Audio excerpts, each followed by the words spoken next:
Al iniciar la exposición sobre esta oración pastoral del apóstol Pablo y de Timoteo, juntamente con Epafras y sus colaboradores, decíamos que había dos partes bien diferenciadas en esta palabra. La primera de ellas era desde el versículo 3 hasta el 8, que estuvimos meditándola, en la cual el apóstol Pablo daba gracias a Dios por los colosenses, por todo el ministerio que la palabra de Dios y el Evangelio había hecho en sus vidas.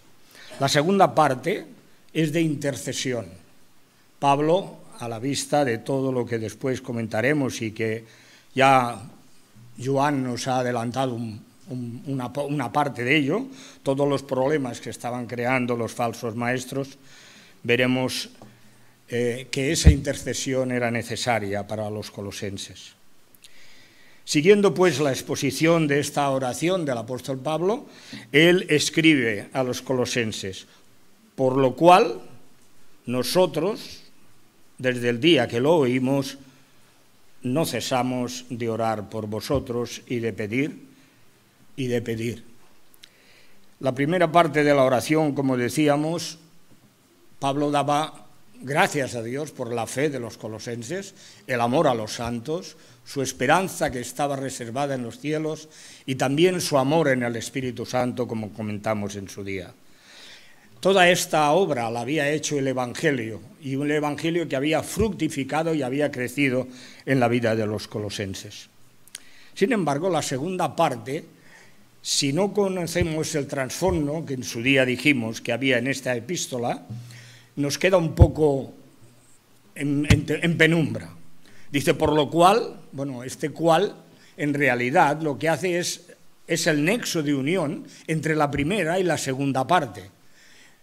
Es a causa de un informe que Epafras, el siervo, el consiervo y el fiel ministro de Cristo en favor de los colosenses, había anunciado a Pablo y le había explicado a Pablo cuando Epafras visitó Roma y visitó a Pablo, que estaba encarcelando en aquel momento, y él le puso al corriente de las vanas filosofías, del legalismo, del ascetismo y también de la adoración a los ángeles, a través también de otros problemas que se iban suscitando y que los falsos maestros, seguramente, como veíamos el día que predicábamos sobre la segunda epístola del apóstol Pedro, se iban introduciendo poco a poco, no abiertamente. Nunca las doctrinas de los falsos maestros se hacen abiertamente, cara a cara y de golpe, sino se introducen poco a poco. Y eso estaba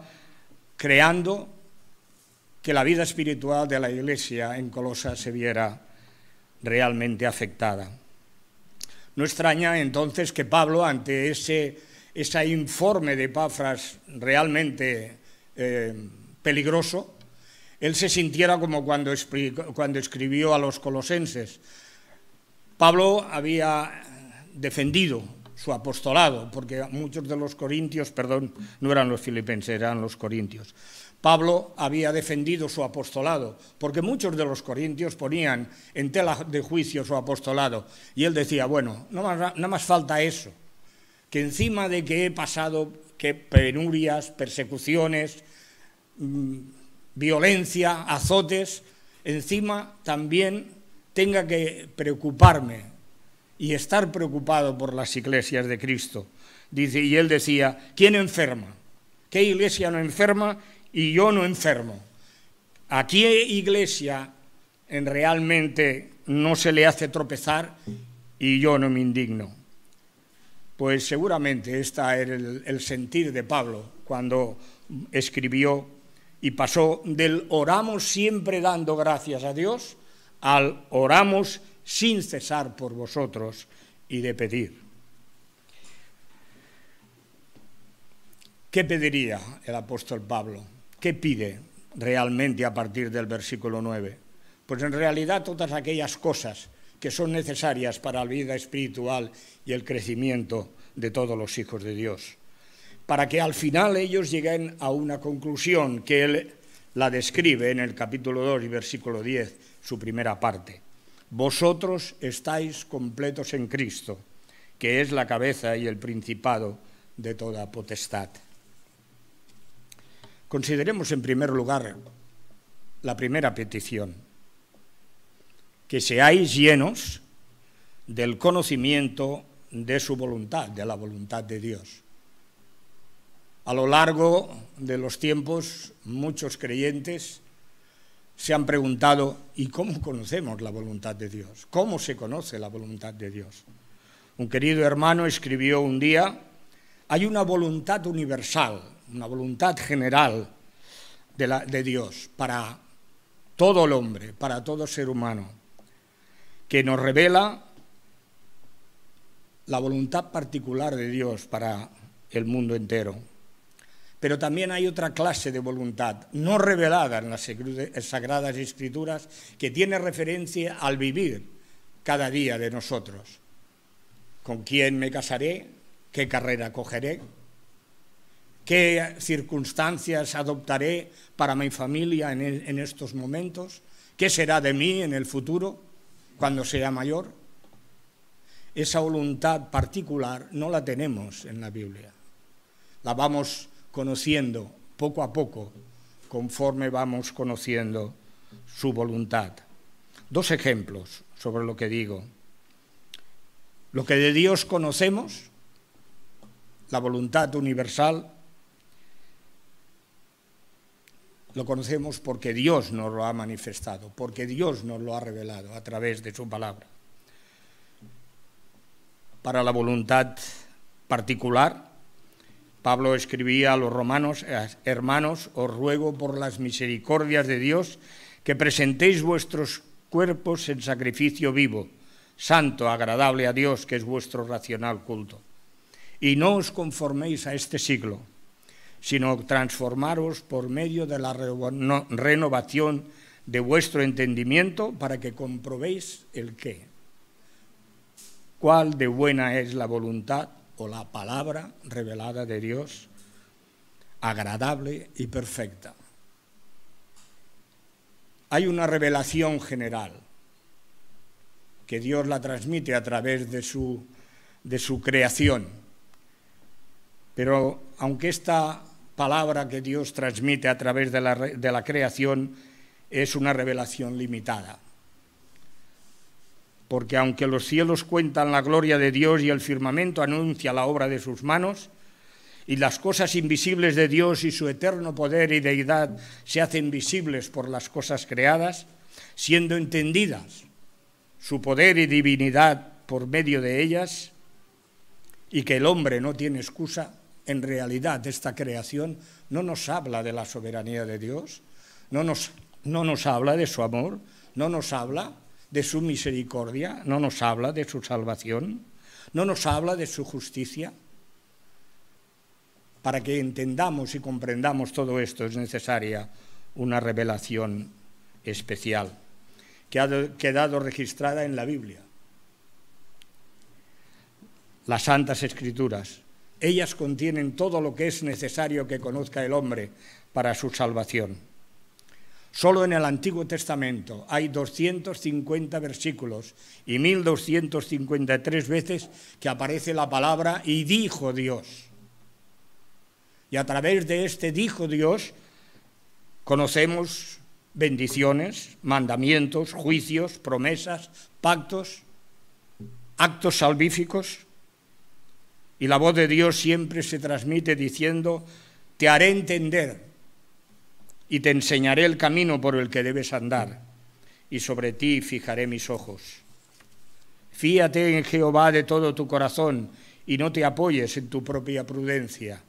Reconócelo en todos sus caminos y Él enderezará tus veredas. Y con respecto a aquellos que realmente no quieren saber nada de la palabra de Dios, Él dice: no quiero la muerte del que muere, sino que se convierta y viva. El autor a la epístola de los Hebreos inicia su epístola con unas bellas palabras que nos ponen casi al completo cómo Dios se ha revelado no solamente su palabra, sino también su voluntad a nosotros. Dios, habiendo hablado de muchas maneras a los padres por los profetas, en estos posteriores tiempos nos ha hablado a través del Hijo. Con la persona de Jesucristo, el Hijo de Dios, se cierra toda la revelación. Esa revelación que fue transmitida también por los apóstoles, pero siempre teniendo en base la dirección del Hijo de Dios y su Espíritu. Conocimiento de la voluntad de Dios que, como expresa autoautor, confronta, o sea, nos pone frente a nuestra conciencia unas exigencias ineludibles y los propósitos irresistibles de Dios, que es totalmente el otro.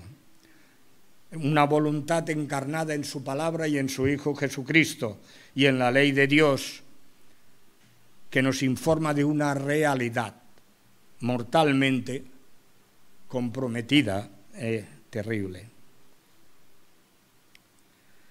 Voluntad de Dios, como decía, transmitida por los profetas, los apóstoles y Jesucristo, que podemos sintetizarlo en 3 premisas. Arrepentirnos de nuestros pecados, que es lo que Jesucristo hizo o empezó a decir cuando inició su ministerio: arrepentíos, porque el reino de los cielos se ha acercado. La segunda premisa es: creed en Jesucristo, porque de tal manera nos amó Dios el Padre, que dio a su Hijo unigénito, para que todo aquel que en Él cree tenga vida eterna. Y si hemos oído la palabra de Dios, el Evangelio de nuestra salvación, y hemos creído en Cristo, hay la promesa de que somos sellados con su Espíritu Santo, que mora en nosotros. Y si hemos creído, el Espíritu Santo está en nosotros, y ninguna condenación hay por aquellos que están en Cristo, que no andan conforme a la carne, sino conforme al Espíritu. La otra petición que Pablo hizo, además de pedir llenos del conocimiento de su voluntad, pidió que fueran con toda sabiduría e inteligencia espiritual. Los colosenses deberían estar llenos de ese conocimiento, rebosantes de ese conocimiento de la voluntad de Dios, que ha sido revelada, como decíamos hace un momento. Pero este conocimiento no se adquiere en ningún instituto bíblico, ni siquiera un título en teología nos da permiso para poder participar y tener conocimiento de esa voluntad, porque la voluntad de Dios siempre tiene que afectar a nuestro corazón, a nuestra voluntad y a nuestra mente. Si no es así, hermanos, cuando los ojos los pongamos en la vanagloria del mundo, cuando los ojos los pongamos en la vanagloria de la carne, cuando los pongamos en la vanagloria del poder y las falsas doctrinas aparezcan en nuestra vida y en nuestras iglesias, si no estamos llenos de su voluntad, será muy fácil que nos extraviemos.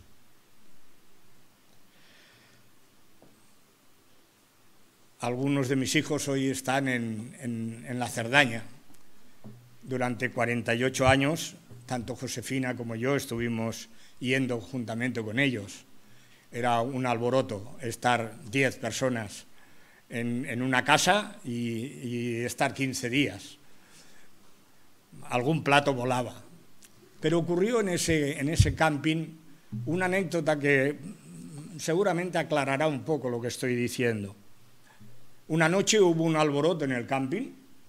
Empezamos a ver en lo que era la Sierra del Cadí, que el camping estaba al pie del Cadí, luces, sonidos de sirena, toda la noche, luces muy más profundas y más grandes, y claro, sin saber nadie lo que pasaba, pero sí por la carretera movimientos de coches de la Guardia Civil y los Mossos de Escuadra arriba y abajo.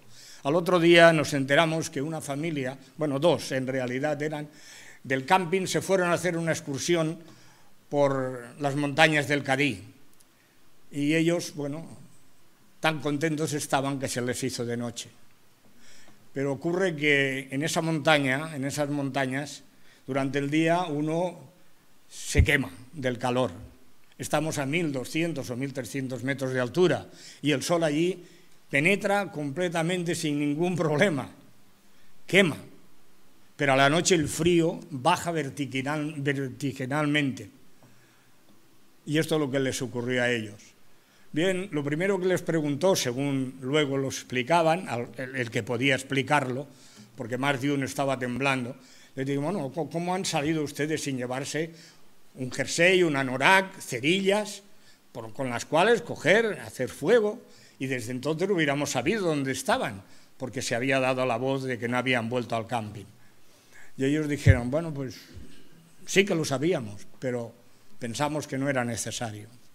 Pues bien, esto refuerza un poco lo que estamos diciendo.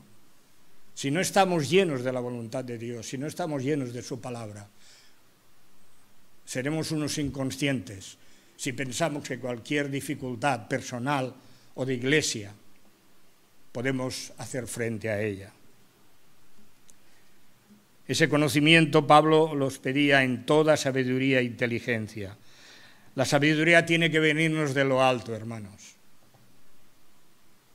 Si no viene una sabiduría de lo alto, no vamos a conocer la voluntad de Dios, no vamos a entender la palabra de Dios. Y en toda inteligencia quiere decir que sepamos discernirla.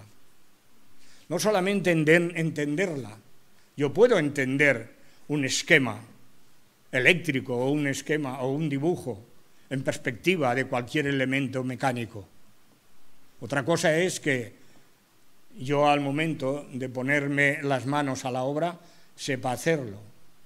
Tengo que haber tenido unos conocimientos de mecánica, no solamente de dibujo.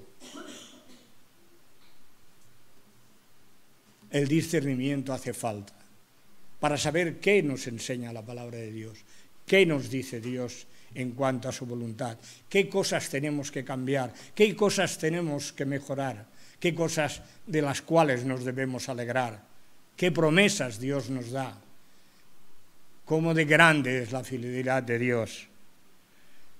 Tenemos que discernir eso, pero una vez lo hayamos discernido, la inteligencia espiritual también, después de discernirlo, tiene que llevarnos a ponerlo por obra.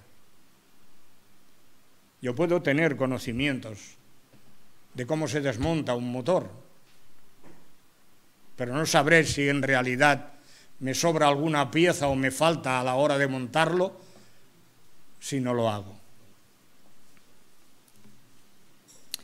Decía el escritor de Proverbios, el principio de la sabiduría es el temor de Jehová, pero los insensatos desprecian la sabiduría y la enseñanza. Y añadía a él también el conocimiento del Santísimo, el conocimiento de Dios es ser inteligente. Colosenses, decía Pablo, pedimos que seáis llenos de la voluntad de Dios en toda sabiduría e inteligencia espiritual, para que andéis, según dice el versículo 10, como es digno del Señor, agradándole en todo, llevando fruto en toda buena obra y creciendo. Andar como es digno del Señor es conducirse de manera que glorifiquemos a Cristo, que glorifiquemos al Padre, que le alabemos. Solo hay una manera de andar: hacer la voluntad amándola. Si no amamos la voluntad de Dios y su palabra, difícilmente buscaremos andar como el Señor desea, agradándole en todo. ¿Qué será agradar a Cristo? Pues que Cristo se sienta contento, gozoso, de que por aquellos por los cuales ha muerto, no solamente aceptan su palabra, sino que la obedecen. Llevando fruto de manera constante, dice la palabra, no de cuando en cuando. A veces somos capaces de hacer un gran esfuerzo, de estar durante una época meditando, buscando y mirando la palabra de Dios. Pero hay veces que decaemos. Y no lo digo solamente por un término general y como una exhortación a vosotros. Esto me ocurre a mí también. Y tengo que ir a Dios y pedirle que me renueve, que me vuelva a dar el gozo de mi salvación y de buscar en su palabra su obediencia y su voluntad. Agradarle en todo, como dice el Señor, no es solamente decirle Señor, Señor, sino hacer lo que Él dice.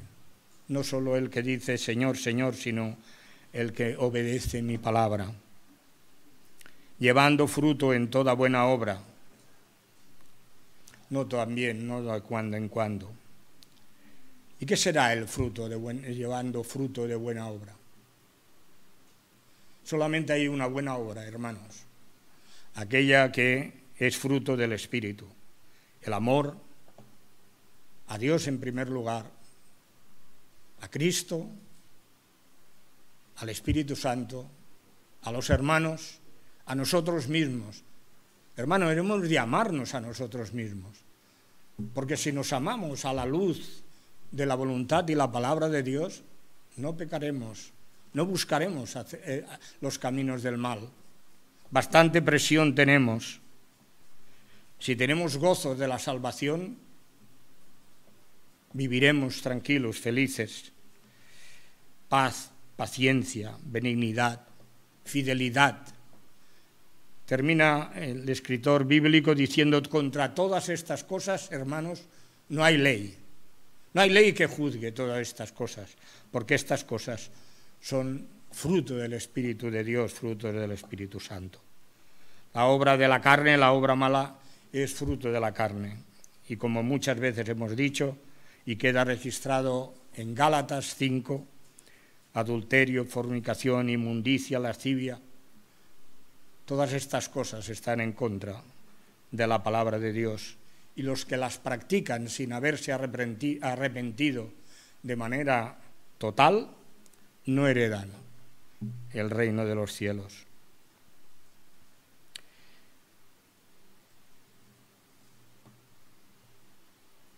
Estamos llenos, estamos llenos del conocimiento de la voluntad de Dios. ¿Es teórica o viva? ¿Es algo que nos mueve? ¿Es algo que llena nuestro corazón? ¿Comprendemos esa voluntad y la sabemos discernir y poner por obra, llevando fruto? Hermanos, estas palabras han sido difíciles de poderlas plasmar ahora, cuando preparaba el mensaje, porque cada una de ellas remueve mi corazón, remueve mi mente, remueve mi voluntad. En segundo lugar, Pablo pedía para los colosenses que sigan creciendo en el conocimiento de Dios. Lo encontramos en la última parte del versículo 10. Y creciendo, después de haber dicho el fruto de buena obra, creciendo en el conocimiento de Dios, fortalecidos con todo poder, conforme a la potencia de su gloria, para toda paciencia y longanimidad. No hay que confundir la voluntad de Dios con el conocimiento de Dios. Podemos conocer la voluntad de Dios, podemos conocer su palabra, pero podemos conocer muy poco a Dios, tener un conocimiento de Dios muy limitado. Por lo cual, Pablo, teniendo presente que los colosenses, si se habían dejado mover por las falsas doctrinas, seguramente ese conocimiento era un poco limitado. Y a lo largo de la epístola veremos cómo Pablo habla de la persona de Cristo, de la obra de Cristo, luego también de su ministerio y de cómo se han de mover los creyentes a nivel social, a nivel familiar y a nivel personal. Nos hace falta para eso conocer a Dios, creciendo en el conocimiento de Dios de una manera progresiva, constante, escudriñando cada una de las partes de la Biblia. Muchos hermanos, al principio de ser creyente, yo también lo hacía, no leía el Antiguo Testamento. Hace unos días hablaba con vuestro pastor, dice, a pesar de que es difícil predicar sobre el Antiguo Testamento, es necesario predicar porque también hay evangelio en el Antiguo Testamento. Y leer todo el Antiguo Testamento, como Pablo diría en una de sus epístolas, las cosas que están escritas fueron escritas para nuestra admonición y exhortación. A Dios nadie le vio jamás, el unigénito Hijo que está en el seno del Padre, Él le dio a conocer. Las cosas me fueron entregadas por mi Padre y nadie conoce al Hijo sino el Padre, y nadie conoce al Padre sino el Hijo, y a quien el Hijo lo quisiera revelar. Hermanos, una de las cosas que habríamos de hacer durante el año es leer varias veces los 4 evangelios. Se leen muy bien. Yo os invito a hacerlo. Tuve ocasión hace un poco de leerlos otra vez, los 4 evangelios varias veces y el resto del Nuevo Testamento. Cada vez que leía los evangelios, Mateo con una perspectiva, Marcos con otra, Lucas con otra, Juan con otra, habrían nuevas perspectivas y nuevos conocimientos de la persona de Cristo. Y las palabras de Cristo eran las palabras del Padre.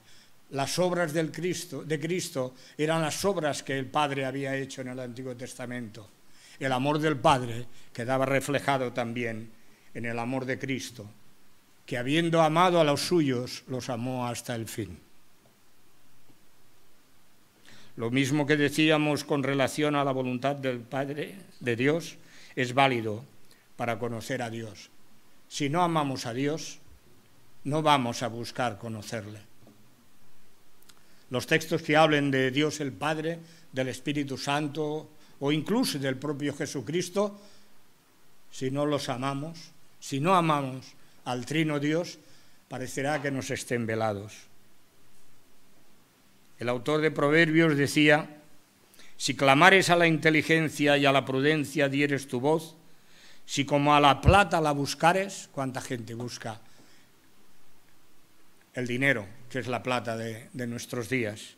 Y escudriñases como a tesoros, entonces entenderías que en el temor de Jehová se halla conocimiento de Dios. Porque Jehová da sabiduría, y de su boca viene el conocimiento y la inteligencia. Él provee sana sabiduría a los rectos, a los que aman su palabra. Es escudo a aquellos que andan rectamente. Al crecer en el conocimiento de Dios no estamos solos. Dios ha puesto a nuestro alcance ser fortalecidos con todo su poder conforme a la potencia de su gloria, para toda paciencia y longanimidad. Ser capacitados con todo el poder de Dios, todo el poder de su gloria, solo así es posible contrarrestar todo aquello que pueda afectar a nuestra vida espiritual y sobre todo para los colosenses, contrarrestar las falsas doctrinas. El poder de Dios que no solo se ha manifestado en la creación, también en su obra salvífica en favor de nosotros, los pecadores. Para siempre, oh Jehová, permanece tu palabra en los cielos, decía el salmista. De generación en generación es tu fidelidad. Tú afirmaste la tierra y subsiste. Por tu ordenación subsisten todas las cosas hasta hoy, pues todas ellas te sirven. Pero toda la gracia de Dios se ha manifestado para salvación a todos los hombres. Una gracia que es inmensa, una gracia que es potente, una gracia que es deseosa de hacer un pueblo celoso de buenas obras. La gloria de Dios, la potencia de la gloria de Dios. ¿Cómo es posible comprender o ver la potencia de la gloria de Dios? Gloria que se ha manifestado y que los hombres que han podido ver esa gloria han caído como muertos. Moisés tuvo que esconderse en la peña. Elías tuvo que hincarse de rodillas ante la gloria de Dios. Y algunos hombres y mujeres que vieron al ángel de Dios con toda su gloria, también tuvieron que pensar que morirían. Hermanos, contemplar la gloria de Dios es contemplar un poco del cielo abierto. No se nos hará seguramente a ninguno de nosotros contemplar lo que contempló Moisés o Isaías o Pablo mismo. Pero hemos de saber que ese poder de la gloria de Dios manifestada para nuestra salvación está a nuestra disposición. Cuando mayor sea nuestro conocimiento de Dios, conforme a las riquezas de su gloria, seremos fortalecidos en el hombre interior, aquel que ha sido renovado por Dios mismo, que ha sido creado según Él, en el cual nosotros no participamos. No tenemos ninguna obra que hacer para crecer en nuestro hombre interior. El hombre interior, creado según el Espíritu, para que habite Cristo en nuestros corazones y seamos llenos. Fijaros bien lo que dice la palabra del Señor. Y seamos llenos de toda la plenitud de Dios. Pablo hablará en esta epístola también de la plenitud de Dios. Hermanos, demos gracias a Dios si tenemos ocasión de conocer realmente a Dios como es, qué piensa, qué desea para nosotros. Que este conocimiento nos capacite para vivir honrándole, glorificándole y alabándole. Que perseveremos en ese conocimiento de manera constante.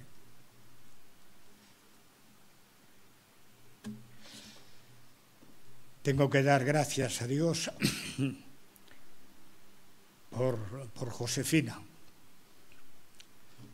Ella, si estuviera presente, a lo mejor no lo diría.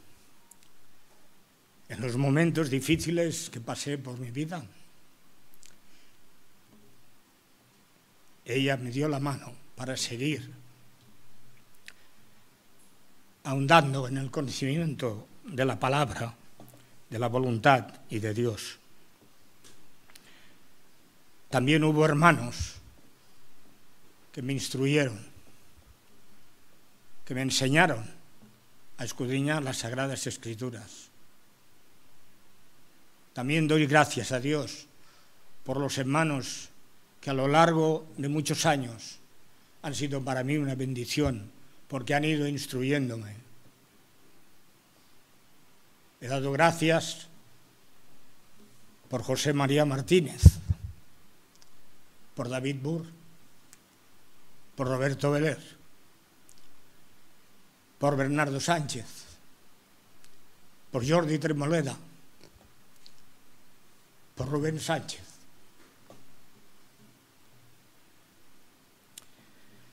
El conocimiento de Dios, hermanos, modela nuestro hombre interior para que crezca y seamos semejantes a Cristo.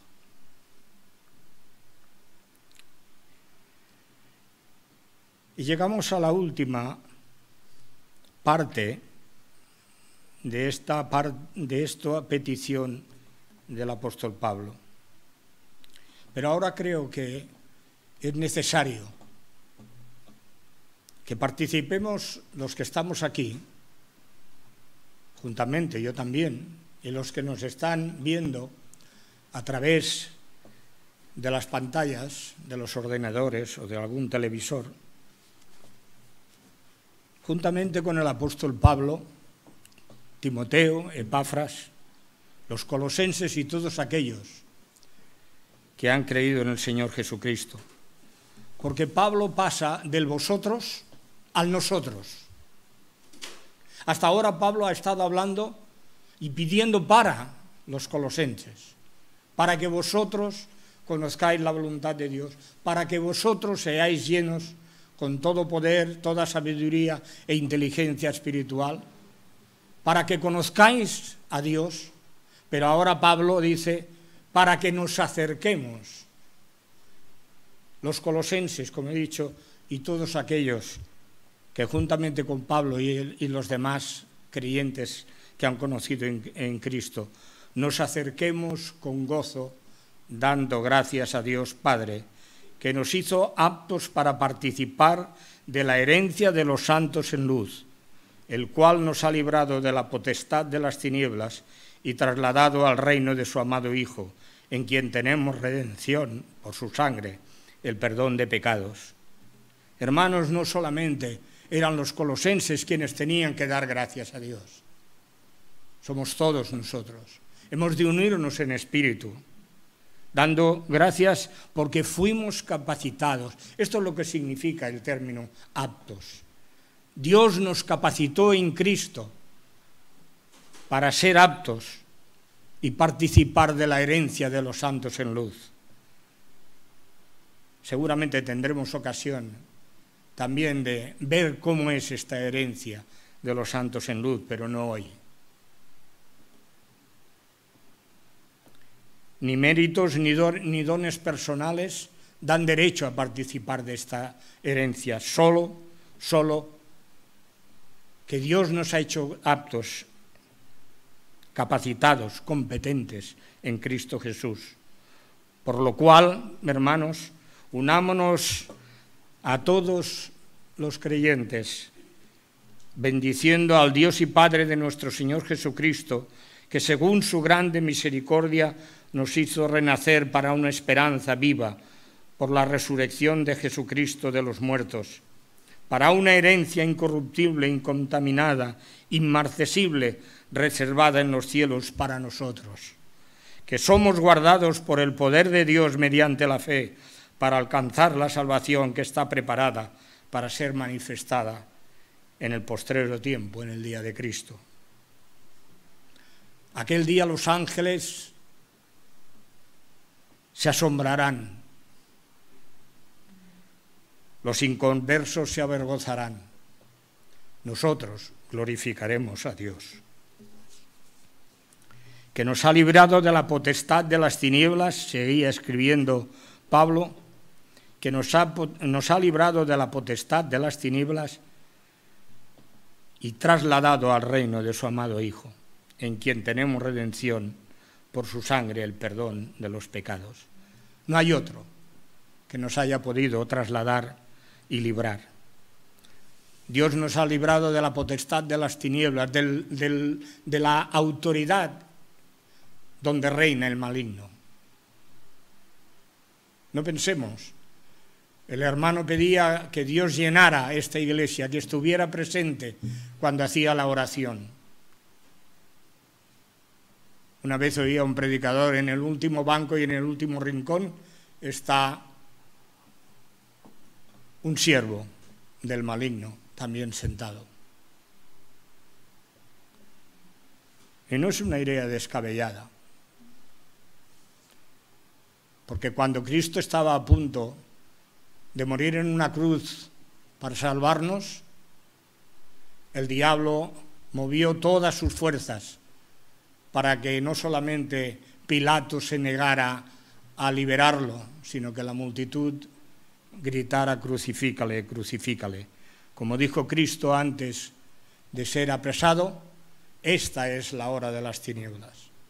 Y la hora de las tinieblas siempre está presente, pues Dios nos ha librado de la potestad de las tinieblas y nos ha trasladado al reino de su amado Hijo.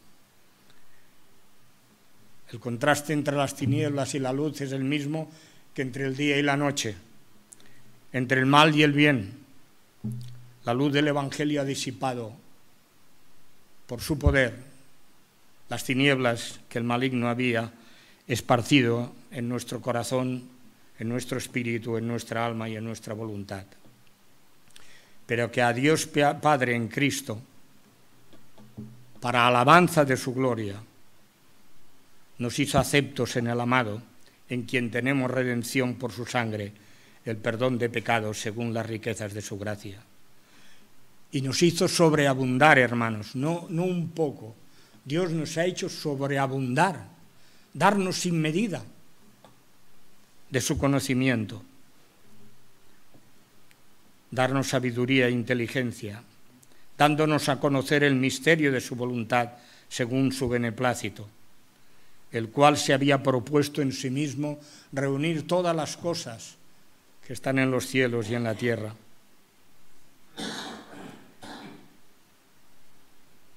En él, asimismo, tuvimos herencia en Cristo, habiendo sido predestinados conforme al propósito de aquel que hace todas las cosas según el designio de su voluntad, para alabanza de su gloria. Nosotros, que esperamos en Cristo, trasladarnos al reino de su Hijo significa habernos arrancado. Esta es la idea.